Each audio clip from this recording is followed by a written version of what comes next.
because defenses are traditionally really difficult to predict. But I'll tell you what, here's the advantage. I'm going to need one great receiver when I'm spending my fab money. I'm not going to have to spread it out. The disadvantage is 11 other people are going to know that. Yeah. All right. So Jeff. Okay. Jeff, let me ask you this. So number one, I have two questions here. The first one I'm going to ask, you said you're probably going to cut about half these guys, during the course of the season. Does the fact that you drafted this team at least, right? Does the fact that you drafted this team in mid-May make that more likely that you're going to be cutting that many players off the players that you drafted? Or if you were drafting this, say, in early September, does that number change for you at all?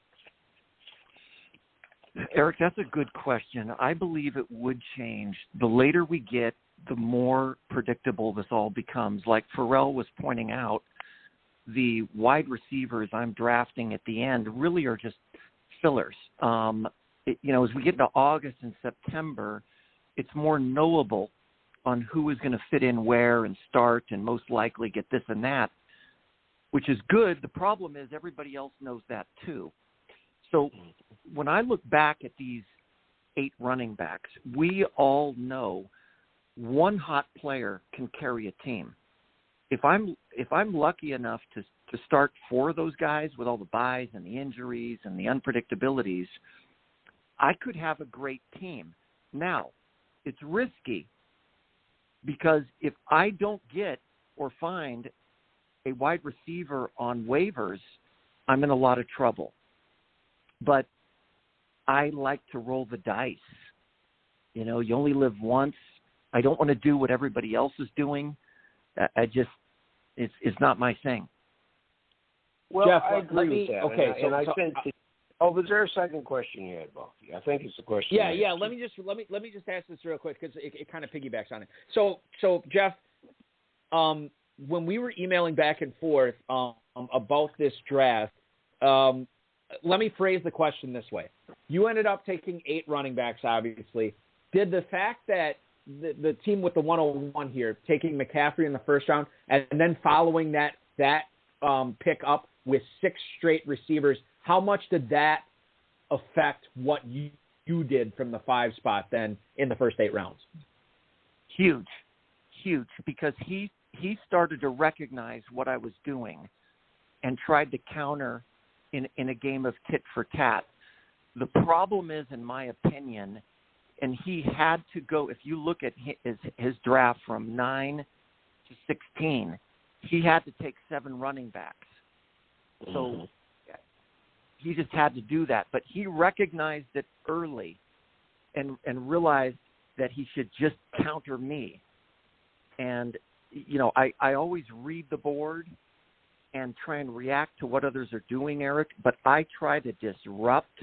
And when I get messages on the board, like I did that night with people pissed off and upset, then I'm doing my job. Okay? They're expecting all these guys, these 11 other guys are expecting me to do this. Well, you know what? I'm not cooperating. I'm doing my own thing, period. I'm not here to make friends, even though I'm open to it.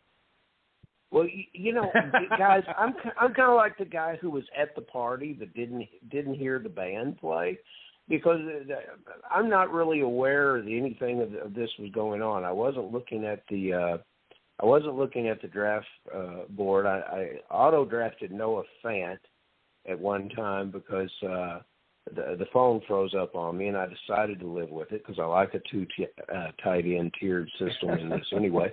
And I really didn't. I'm always a little light on the running backs anyway. So I didn't feel that you were getting the running backs or keeping me from getting the running backs I wanted. I did have to go and take Phillip Lindsay and Latavius Murray much earlier than I thought I would have to, because there was nothing else left there. Here's something that's interesting to me, because you talk about going out and you have to find that wide receiver. And I think that could be difficult. And I think one of the best things that might happen to you if somebody give up too early on a very good wide receiver that was drafted. I've seen that happen before too. But why 3 quarterbacks? Because you're in a situation there where the quarterback depth and the availability, now that the draft is over, there's still good quarterbacks on the board. Why didn't you hit a couple more receivers there rather than spend that draft capital on those 3 quarterbacks? Because I'd rather be strong at quarterback than weak at wide receiver, which I was already destined to be at that point. So I made a decision to be strong where people didn't expect me to be strong at that point. You can't wait on everything. I didn't want to, at the end of this draft, Pharrell, have to work on quarterback, wide receiver, defense. I just wanted to work on one thing. So I intentionally leave myself weak at just one position, not 2 or not 3.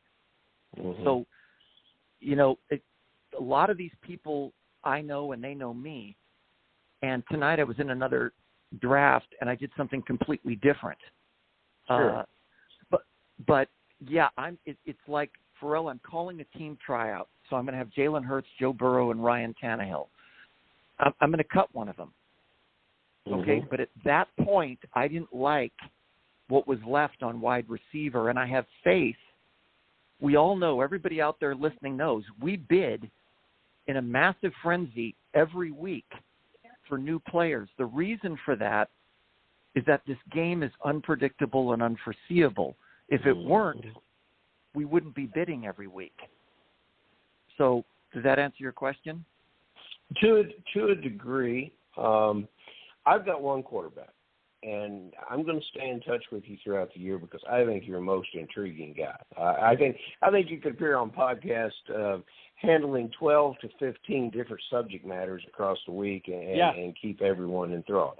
But now I'm going to say that my one quarterback will outperform your 3, or once you cut down to 2. And I took my one quarterback after you took your 2. But I'm not going to quibble with you over that. I want to move to tight end, which is something in this league is very important. You know the rules. We don't need to explain them here. You went with Gesicki. I'm not a big fan, and I'm curious if you are, or you just thought that's the best player available. And then I'm intrigued with your draft in the 17th round of Hayden Hurst. A lot of people might smirk at that, but I wasn't one. I thought that was one of the most clever picks you made in the entire draft, and I would like to see your thought process of choosing those 2 tight ends. Well, look, I agree with you partially on Gesicki. I'm not super high on him. At that point, I had to get out of running backs. And I think everybody was expecting me to dump into wide receiver, which I would have done if Will Fuller had made it a little further, or Pittman, which you grabbed. So I got Gesicki because I know he at least has potential. When we were coming back on the 10th, I was hoping for Jonnu Smith. But when I got sniped one pick before, just missed him. I at that point I wanted to get into quarterback. So hopefully that'll answer your question. But yeah, I do agree. Gesicki, sure I had him, and he was just an all or nothing player. I think Hayden Hurst is in a really good system. They throw a lot, and everybody thinks Pitts is going to win that job. I think he will too, but what if he doesn't? Yeah, I think there's going to be 2 jobs, and they're going to be on the field quite often, and Pitts is going to be moving all over the field, and Hayden Hurst is coming off a year where he was his most successful year in the league, and I think he continues to be successful. Balky, you got a question, or can I come in with one more? I'll take no. Go ahead. I got a couple more, but go ahead, Farrell, right now, and I'll ask mine here shortly. I want to finish up because I want to let Balky to ask some follow-up questions of this because I love the way you think about this,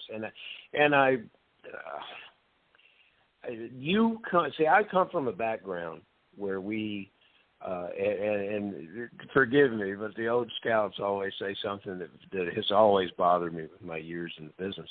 They always says, well, this is an inexact science. That's how they explain all the poor decisions they make. And you know, I think that you have to stand by your decisions, but where I would differ from you is that you think this is very unpredictable.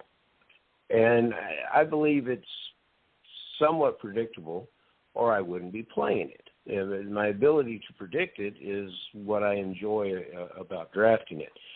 You made a statement about the defenses being unpredictable, and that's the only thing you said tonight that I really disagree about, because, you know, to me that's the easiest thing to predict. I just don't think you need two of them here. How sweet it would have been if you would have grabbed one more wide receiver there. But I think, you know, coming from how you view and consume football and how you like it, I think you found a very entertaining way to go about it, and you are going to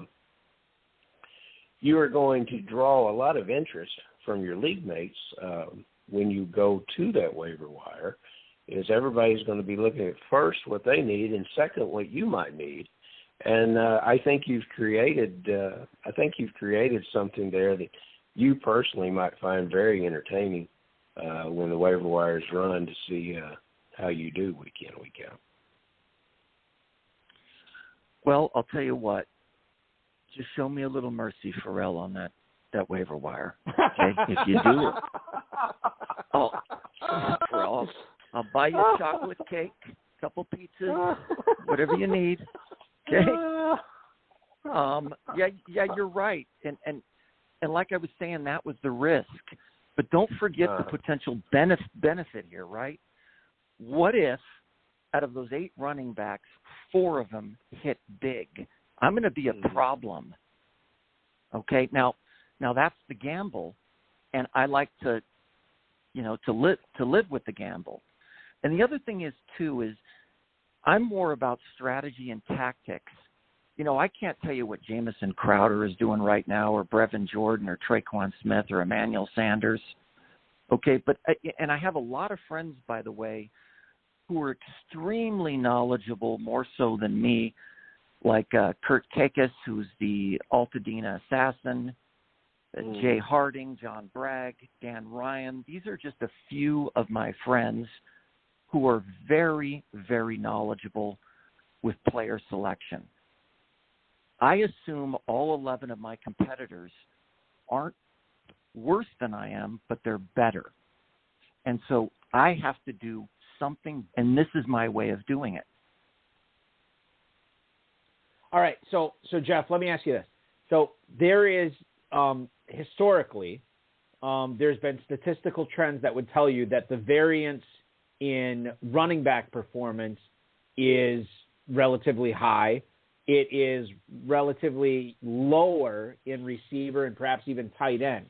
Do you consider variance when you're applying a strategy like this when you take into account injuries, people losing jobs, people winning jobs, opportunity costs? Do you take that into account when you do something like this, or at this point in mid-May is unpredictability the name of the game, and that's what you have to assess when you're drafting these teams? You know, Eric, can you give me an example of what you're talking about? Okay, so I have seen. Zero RB is a good example, right? So the zero RB strategy, people have employed, you know, however many years it's been, 6 or 7 years, where they'll take 4 receivers or in a tight end, or 4 receivers and a quarterback, or 5 receivers, what have you, and then they'll kind of cobble the running backs together in the mid rounds, hoping to hit on 1, maybe 2 of them, right? Because running back is an opportunistic position where you don't necessarily see that at wide receiver or tight end. So do you ever consider variance and maybe going 8 receivers in a row or something like that instead of running backs? How much does that play into this type of strategy? Well, there's 1,000 ways to win and 1,000 ways to lose. And I think in the end, these things are, when we look at the variants that go into this, they're fractions. And the 10 fantasy football scoring slots we have, teams every Sunday, they don't know where the points are coming from.